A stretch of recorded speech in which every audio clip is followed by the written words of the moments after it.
ओम शांति। ओम शांति।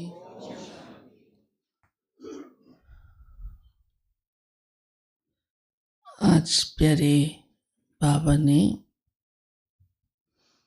हम बच्चों की एक भक्ति मार्ग की आदत, जो अब उसकी ज़रूरत नहीं है, लेकिन आदत है तो आदत अपना काम करती है। हाँ?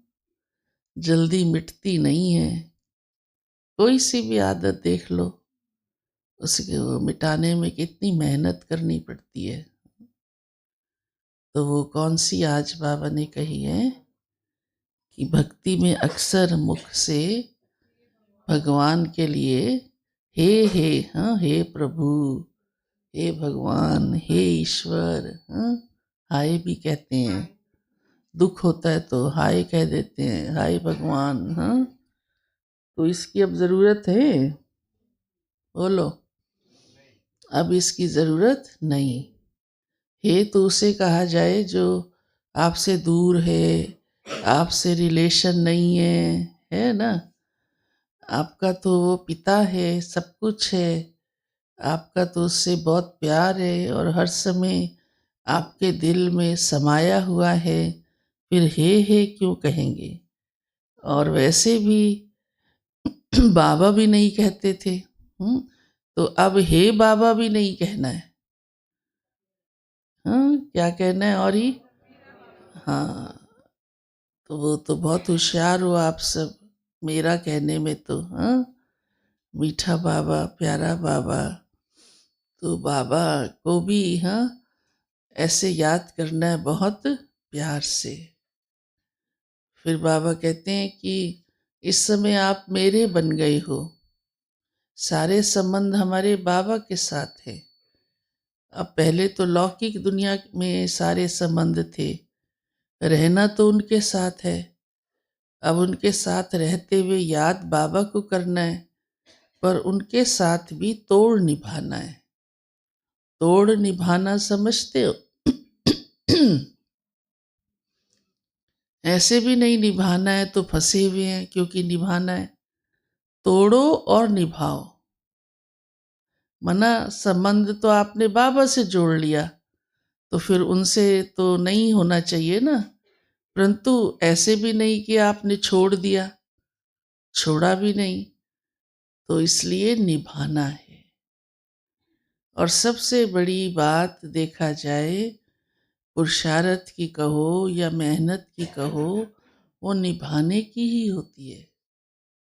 आज भगवान को तो छोड़ो, अपने लौकिक में भी निभाना नहीं आता।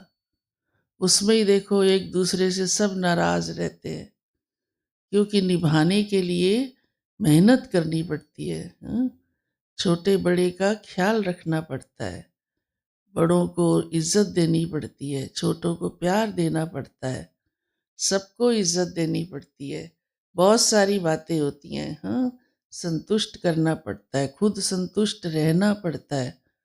तो बाबा ने कहा है कि भले संबंध हमारे बाबा के साथ हैं, लेकिन लौकिक वालों से तोड़ निभाओ। ये प्रवृत्ति में रहने के लिए वालों के लिए बाबा कहता है। तोड़ निभाओ का अर्थ समझ लिया ना? समझ लिया ना? वैसे तोड़ निभाना भी का ये भी अर्थ है कि पूरी तरह अंत तक निभाओ। तो इसका हमारा अलौकिक सूक्ष्म अर्थ तो ये है कि संबंध तो बाबा के साथ है। तोड़ तो दिया, लेकिन ऐसा नहीं तोड़ा कि संबंध ही खत्म हो गया, परंतु उसमें फंसे हुए नहीं है और उनके साथ निभाते हुए चलना है। विशेष आज बाबा ने एक बात कही है कि इस समय तुम बच्चे सफ़ेद ड्रेस क्यों पसंद करते हो या क्यों पहनते हो? पसंद पहनते पहनते हो ही जाती है, हो ही जानी चाहिए, सबको पसंद है ना। तो बाबा ने कहा क्यों? कारण सुनाया बाबा ने। तो बाबा, वैसे तो दुनिया में सफ़ेद ड्रेस को कोई पसंद नहीं करता, ये तो आजकल थोड़ा सा फैशन चल पड़ा है सफ़ेद पे।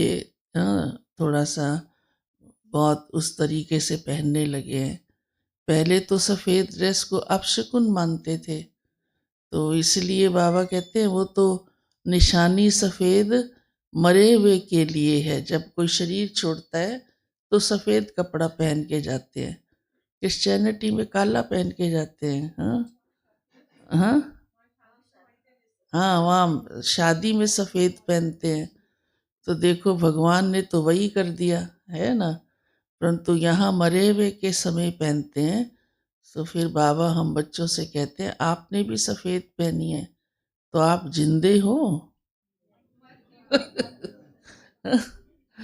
हम भी तो मर चुके हैं ना इस दुनिया से। हाँ, ना तेरा ना मेरा, तो भले जीवित है लेकिन हमारी बुद्धि तो सबसे हट चुकी है, अर्थात मर ही चुके हैं, किसी से कोई मतलब नहीं। तो बाबा ने इसलिए कहा है, तो आप बच्चे तभी सफ़ेद ड्रेस पहनते हो, माना इस दुनिया से हम जीते जी जैसे कि हैं ही नहीं। कोई वैसे भी जीवित होता है और किसी से कनेक्शन नहीं रखता, तो भी कहते हैं ना परिवारों में कि ये तो हमारे लिए जैसे है ही नहीं। तो बाबा भी तो हमें कहता है ना, हम दुनिया वालों के लिए थोड़ा है, हम तो हैं ही भगवान के लिए, अल्लाह लोग है, मर ही चुके हैं लेकिन जी रहे हैं। तभी तो इतनी खुशी है ना, तो कहीं भी फंसे हुए नहीं।